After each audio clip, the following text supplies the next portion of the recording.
যে বাচ্চাদের রাগ এবং জিদ বেশি তাদের ক্ষেত্রে শুধু আউযুবিল্লাহর আমলটা করবেন, দেখবেন যে আপনার সন্তানের রাগ মুহূর্তের মধ্যেই পানি হয়ে গেছে। কুরআনুল কারীমের এই ছোট্ট ছোট্ট আমলগুলো যে এতটাই পাওয়ারফুল, এটা দেখলে নিজের ঈমানটা বেড়ে যায়। নবীজি সাল্লাল্লাহু আলাইহি ওয়াসাল্লাম বলছেন যে রাগ আসে শয়তান থেকে, রাগ আসে শয়তান থেকে। শয়তান মূলত মানুষগুলোকে রাগ করায় বা রাগের পরিবেশ তৈরি করে দেয়।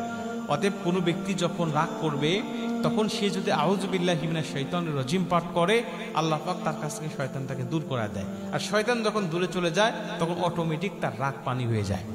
নবীজি বলছেন আরো যদি কেউ রাগ করে, সে যদি দাঁড়ানো অবস্থায় থাকে সে যেন বসে যায়, দেখবে রাগটা অটোমেটিক পানি হয়ে গেছে। সে যদি অজু ছাড়া অবস্থায় থাকে তাহলে সে যেন অজু করে নেয়, দেখবে রাগটা অনেক অংশে পানি হয়ে গেছে। বর্তমান বিজ্ঞানের সত্যতা যাচাই করেছেন, সত্যতা বের করেছেন।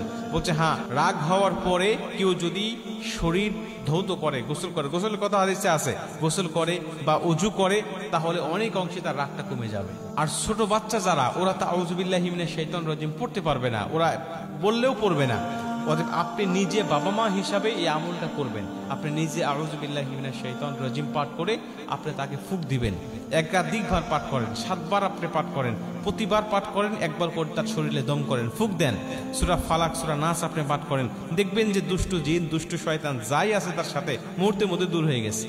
এবং আপনি প্রয়োজনে 1 গ্লাস পানি নেবেন, পানিতে আপনি 7 বার আউযুবিল্লাহি মিনাশ শাইতানির রাজিম পাঠ করে ফুঁক দিয়ে ওই পানিটা তাকে খাওয়ায় দিবেন। দেখবেন মুহূর্তের মধ্যেই তার শরীর থেকে রাগগুলো দূরে চলে যাচ্ছে, জিদ কমে যাচ্ছে। আপনার আনুগত্যশীল সন্তান হিসাবে সে আপনার সাথে ব্যবহার করছে।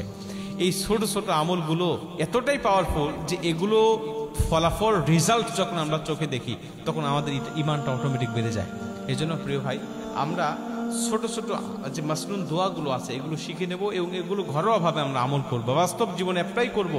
তাহলে আল্লাহ পাক অবশ্যই আমাদেরকে সুখময়, শান্তিময় জীবন দুনিয়াতেও দান করবে এবং পরকালেও আমাদের জন্য উত্তম পুরস্কার থাকবে। কারণ সন্তানকে মানুষের মতো মানুষ করে তোলার পিছনে একজন বাবা মার হাত সবচেয়ে বেশি থাকে।